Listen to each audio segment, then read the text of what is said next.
बिस्मिल्लाहिर्रहमानिर्रहीम। अस्सलाम वालेकुम सेकेंड ईयर क्लास। आज हम सेकेंड ईयर की क्लास के अंदर लूपिंग कॉन्स्ट्रक्ट स्टार्ट करेंगे, जो कि हमारा चैप्टर नंबर 12 है। इसके अंदर सबसे पहले हमारा जो कि लूपिंग कॉन्स्ट्रक्ट्स है। लूपिंग कॉन्स्ट्रक्ट्स क्या होते हैं, लूप हम क्यों यूज़ करते हैं, पहली बात तो यह है कि और लूप क्या होते हैं, ये हम पहले दो चीज़ें देख लेते हैं ओवरव्यू के अंदर। तो लूप हमारे पास क्या होता है, एक स्टेटमेंट, एक हमारी पास क्या होती है, एक ऐसी स्टेटमेंट होती है, एक ऐसी कंडीशन होती है, जैसे हम उसको यूज़ करवाते हैं तो वो हमारा बहुत सारा काम जो बार बार राइटिंग वाला स्टेटमेंट्स वाला काम होता है वो हमारा क्या कर देती है, एलिमिनेट कर देती है। तो वही एक्चुअली हमें क्या होते हैं, दो प्रॉब्लम्स आते हैं। दो प्रॉब्लम्स क्या होते हैं, हमें एक स्टेटमेंट लिखनी है, फ़र्ज़ किया कि पाकिस्तान है मुझे, और वो 100 टाइम्स प्रिंट करवाना है या 10 टाइम्स प्रिंट करवाना है। तो उस 10 टाइम्स प्रिंट करवाने के लिए मुझे क्या करना पड़ेगा कि उसी चीज़ को यानी प्रिंट एफ को, print F Pakistan, print F Pakistan, print F Pakistan, वो 10 प्रिंट एफ देने पड़ेंगे ताकि वो 10 दफ़ा प्रिंट हो जाए, या 100 दफ़ा देने पड़ेंगे तो 100 दफ़ा प्रिंट हो जाए, या 1000 टाइम्स अगर हमने प्रिंट करवाना है तो 1000 टाइम्स मुझे क्या करना पड़ेगा, उसको देना पड़ेगा।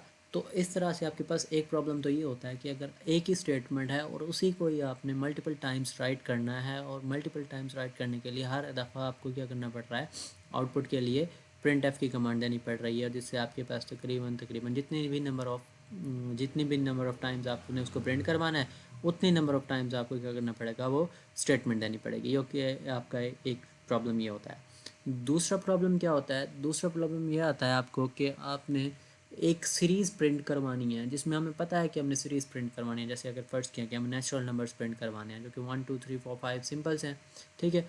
तो उस 1 2 3 4 5 के अब देखो हमें काउंटिंग लिखनी है, जो कि बहुत बोरिंग काम है। 1000 तक जाना है तो 1 2 3 1 के लिए एक दफ़ा प्रिंट करवाएं, दूसरे के लिए 2 दफ़ा, फिर 3, फिर 4 1000 स्टेटमेंट्स बन जाएंगी।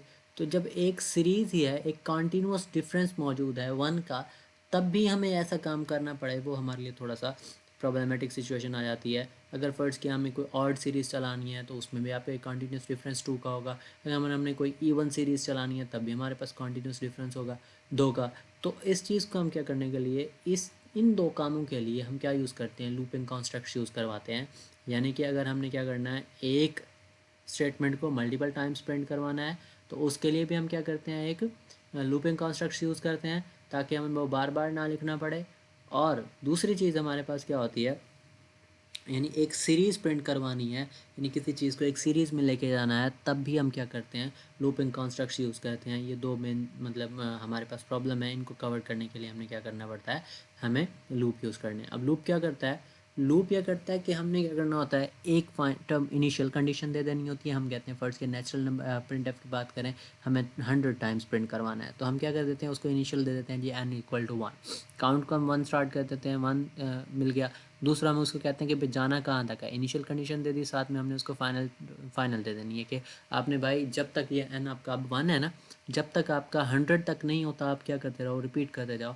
और अगले टाइम में हम उसको इंक्रीमेंट दे देते हैं कि n = n+1, यानी हर टाइम जब एक दफ़ा चला लेगा तो n में क्या हो जाएगा, एक का इजाफा। वो शुरू में देखेगा n = 1, 1 है जी, ठीक है बिल्कुल। नेक्स्ट वो क्या करेगा, n < 1 को 100 से कम है, कंडीशन ट्रू हो जाएगी, वो क्या करेगा, पाकिस्तान प्रिंट कर देगा। और अगले स्टेटमेंट में उसको क्या मिल जाएगा, एक इंक्रीमेंट मिल जाएगा, वो n क्या हो जाएगा, 2, और वो दोबारा कंडीशन के ऊपर चला जाएगा। जब तक वो कंडीशन ट्रू होती रहेगी वो क्या करता रहेगा, उस चीज़ को एग्जीक्यूट करता रहेगा। तो ये चीज़ आपके पास क्या होती है, इस तरह से आपका लूप वर्क कर रहा होता है, और इस तरह से आपकी ये दो कंडीशंस होती हैं जिसकी वजह से हम क्या यूज़ करते हैं, लूप को यूज़ करते हैं। यहाँ पे आपके पास क्या डिफरेंट टाइप ऑफ लूप्स हैं। टाइप्स में आपके पास क्या होता है, एक वाइल लूप होता है, एक डू वाइल होता है, एक फॉर लूप होता है, नेस्टेड लूप भी होता है आपके पास।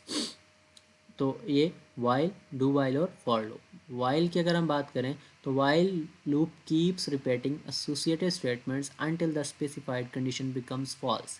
यानी क्या करता रहेगा, वाइल आपका उस वक्त तक आपकी स्टेटमेंट्स को रिपीट करता रहेगा जब तक आपकी क्या हो जाती है, आपकी कंडीशन फॉल्स नहीं हो जाती, तब तक क्या करता रहेगा, इसको खुद ब खुद करेगा। और this is useful when the programmer does not know in advance how many times loop will be traverse, यानी हमें पता भी नहीं होता कि कितनी दफ़ा चलना है, जब तक उसको क्या करती है, वैल्यू नहीं मिलती।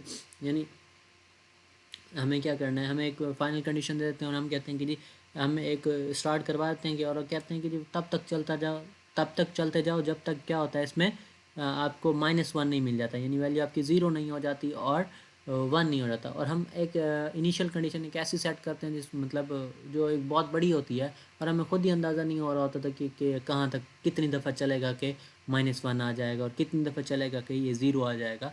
तो ये आपके क्या होते हैं, उस वक्त ये कंडीशन आप लगा दी, कंडीशन लगा के छोड़ दें और आप इनिशियलाइजेशन करवा दें और साथ में आप क्या करवा दें, उसको फाइनल कंडीशन दें। जितनी दफ़ा क्या करेगा चलेगा, वो कंप्यूटर की हेडेक है, वो लूप का हेडेक है, वो क्या है, जितनी दफ़ा वो मतलब चलना होगा चल जाएगा। जब उसको स्पेसिफाइड कंडीशन जैसे -1 0 इस तरह की आपने जो टर्मिनेशन कंडीशन दी है वो मिलेगी, वो क्या खुद ब खुद क्या कर देगा, टर्मिनेट कर देगा। तो आप लूप क्या करता है, उस वक्त तक आपकी स्टेटमेंट को चलाता रहेगा जब तक आपके पास क्या हो जाती है, आपकी स्टेटमेंट फॉल्स नहीं हो जाती।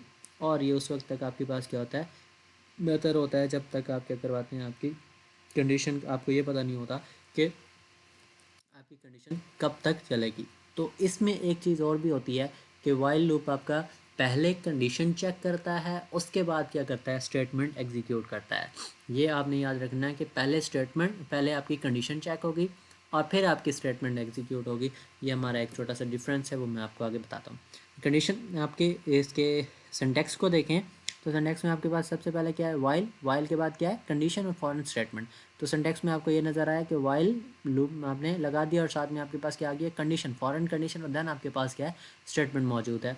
तो लूप बॉडी के अंदर आपके पास स्टेटमेंट मौजूद है। इसकी छोटी सी एग्जांपल है, वो कहता है write a program to print digits from 1 to 10। 1 से 10 तक डिजिट्स प्रिंट करवाने हैं। अब देखिए, अगर हमने 1 से 10 तक डिजिट प्रिंट करवाने हैं तो एक तो हमारे पास काम ये है, तो इस काउंट की जगह पे ये काउंट को छोड़ें, हम क्या करवा दें कि 1 2 3 का मतलब हमारे पास क्या है, नेचुरल नंबर्स हैं। यहाँ पे हम क्या करते हैं, printf1 printf2 printf3 printf 4 5 6 and ये हम काउंटिंग में आती है 10 तक हम स्टेटमेंट लगवा दें और हमारे 10 क्या हो जाएंगे, प्रिंट हो जाएँ। लेकिन यही काम वो हमें 10-12 स्टेटमेंट्स में करना पड़ेगा। ये हमने 2-3 में कैसे किया है। एंड काउंट हमने 1 क्या दिया, इसकी काउंट में हमारे पास क्या मौजूद है, 1। तो इनिशियलाइजेशन हमने क्या करवा दी, 1 में। और while count is less than और इक्वल टू 10, जब तक क्या है काउंट आपका 10 नहीं हो जाता, प्रिंट एफ क्या करते जाए, एन, यानी print f n new line पे चला जाए। एन आपके पास क्या है, ये आपको न्यू लाइन के लिए लेके जाएगा। आपका एस्केप सीक्वेंस है ये %d और आपके पास न्यू लाइन ये \n, ये आपका क्या है, न्यू लाइन के लिए ये आपका एस्केप सीक्वेंस है। और काउंट में आपके पास क्या होगी, वो वैल्यू आ जाएगी 1 और काउंट आपका क्या हो जाएगा, अगले स्टेटमेंट में एक दफ़ा इंक्रीमेंट हो जाएगा। यहाँ पे आपने काउंट को इनिशियलाइज करवा दिया, यहाँ पे आपने उसकी टर्मिनेशन कंडीशन दी और यहाँ पे आपने उसकी स्टेटमेंट दे दी और साथ में आपने इंक्रीमेंट दे दिया। तो अब देखें, जब भी आपके पास क्या होगी, एग्जीक्यूशन होगी, 1 आएगा, 1 इज़ लेस देन और equal to 10, 1 is less than और इक्वल टू 10, कंडीशन ट्रू होगी। इस स्टेटमेंट में आपके पास एक इधर क्या आ जाएगा, 1 आ जाएगा। और जैसे ही आएगा काउंट, इधर देखेगा काउंट में ऑलरेडी देखें 1 मौजूद है, 1 यहाँ पे और ये वाला 1, 1 + 1 क्या हो जाएगा 2 और फिर काउंट क्या हो जाएगा, फिर इस जगह पे आके कंडीशन चेक होगी 2, फिर कंडीशन क्या हो गया, ट्रू हो जाएगा। फिर ये यहाँ पे आएगा और काउंट क्या हो जाएगा, 2 प्रिंट हो जाएगा और साथ में क्या हो जाएगा, काउंट 2 + 1 3 हो जाएगा।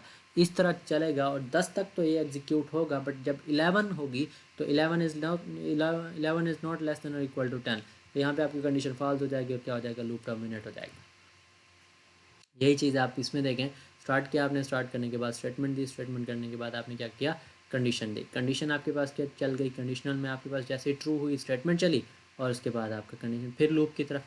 ठीक है, जब तक कंडीशन ट्रू होती जाएगी वो क्या करता रहेगा, दोबारा वहाँ से कंडीशन चेक हो के स्टेटमेंट चला के दोबारा कंडीशन की तरफ, जब तक कंडीशन ट्रू होती जाएगी वो इस तरह से चलता रहेगा। बट जैसे ही कंडीशन यहाँ पे ऐसे समझ लेंगे 11 होगी, फॉल्स होगी, वो डायरेक्ट किसकी तरफ चल जाएगा, स्टॉप की तरफ चला जाएगा।